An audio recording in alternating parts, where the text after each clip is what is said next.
Did it say anywhere they have to be the original owner? I have no idea. I picked this out of the trash 2 weeks ago.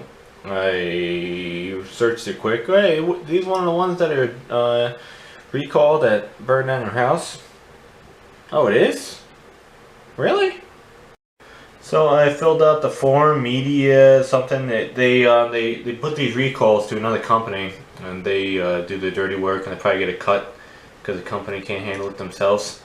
So, are you serious? I got a check for $96.13 for something I picked out of the trash? Oh, wait, it seems like I did. Oh my god. Wow.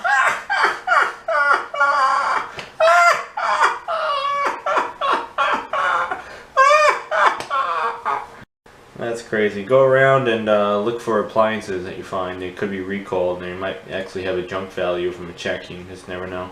Didn't say it had to be original owner. Didn't need a receipt, nothing like that. Just wanted a picture.